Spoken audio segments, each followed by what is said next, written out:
Tu es folle, folle de partir comme ça en Afrique. Ma mère m'avait dit simplement 3 phrases quand je lui avais, en juin 2019, annoncé mon départ pour Kinshasa. Je n'ai plus qu'à mourir avant que tu partes. Tu n'as pas ma bénédiction.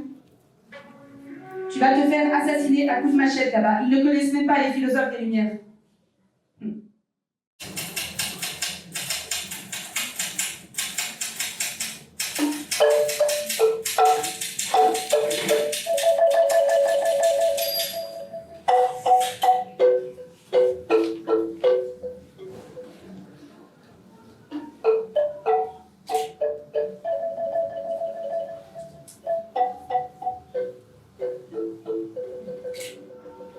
Nous quittons Kinshasa à 6h du matin. Kinshasa.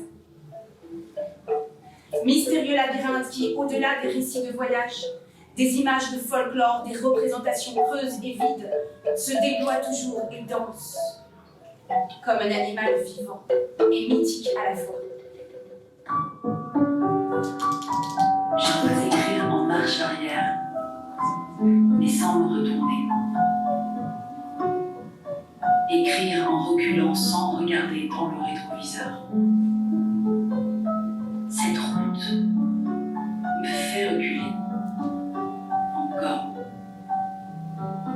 pour aller vers ce qui a été fermé, scellé, caché il y a si longtemps, vers ce qui s'est formé derrière la porte de la cave, en moi et sans moi.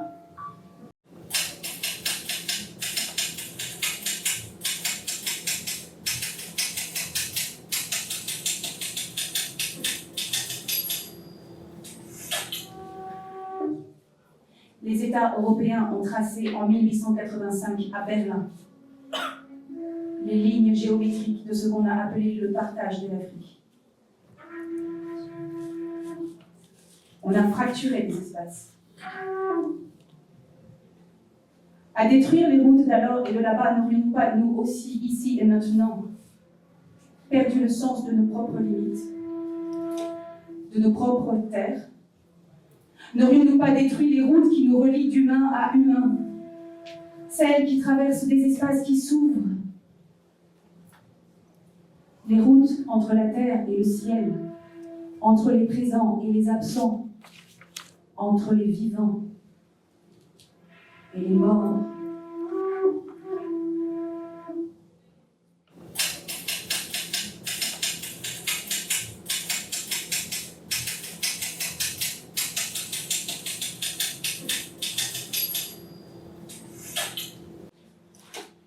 Nous repartons et nous traversons toute une autre série de villages. Je commence à trouver le temps long. À 14h, vous nous avez dit qu'il nous restait encore 1, peut-être 2 heures de temps. Il est maintenant 16h. Nous sommes apparemment encore à 1 heure de Féchy.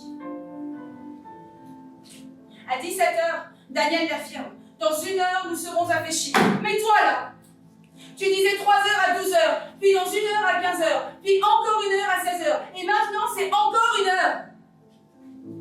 Ça va être encore 1 heure jusqu'à quand? Quand est-ce que ce sera dans moins d'1 heure? Je savais que ça arriverait, je le savais. Je le savais. Elle va jusqu'au ta route. Ta putain de route que je ne pourrai raconter à personne. Parce que je sais déjà que personne ne me croira de l'autre côté. Qu'on cherchera la route sur Google Maps, qu'on ne la verra pas, et qu'on me regardera soit avec un air attendri comme aux atteintes de folie douce, soit d'un air fasciné et avide de mystère spirituel. Où es-tu allé? Raconte! Obsession du récit, de l'image exotique. Nous décidons de faire demi-tour. Nous arrivons à un sentier qui quitte la piste vers la gauche, un sentier tortueux mais qui semble aller dans la direction de Féchy, dont les lumières se sont à peine la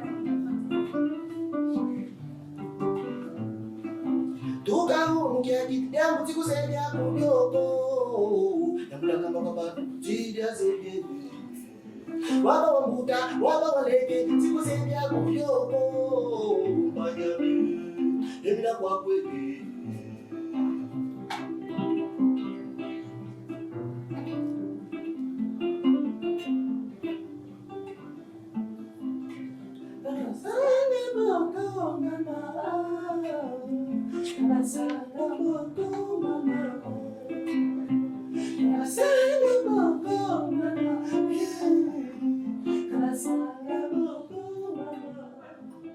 as bien tapé sur elle. Tu l'as bien mise au pilori du monde. Tu as tout fait pour la détruire, pour toi survivre et continuer de faire semblant. Mais qu'est-ce que tu faisais d'autre, toi, que d'être hanté toujours par des fantômes qui détournaient de nous ton regard, de nous, tes propres enfants?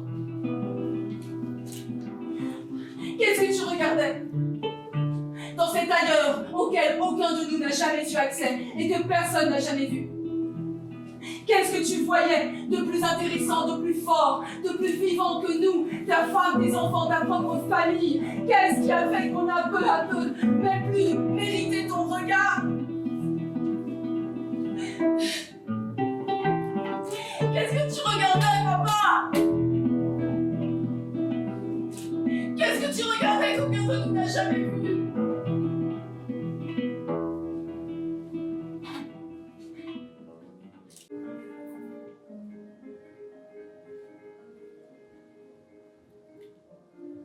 Maman, je pars en Afrique, au Congo. Je vais vivre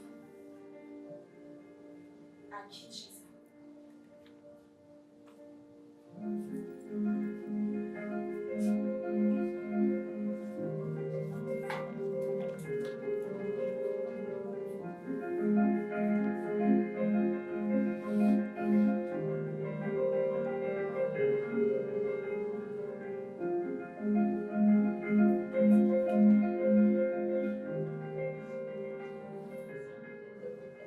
Tu notais au fond que tu perdais ta mémoire, que tu te perdais toi-même,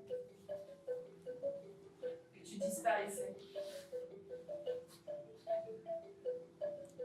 J'écris peut-être à cause de ce que D aurait appelé tes notes manquantes, tes notes perdues. C'était ta musique,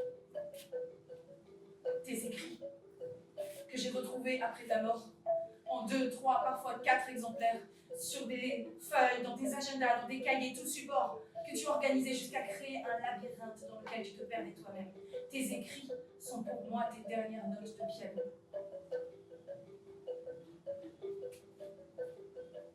Est-ce que j'écris aujourd'hui contre ça? Ou est-ce que j'écris pour ça?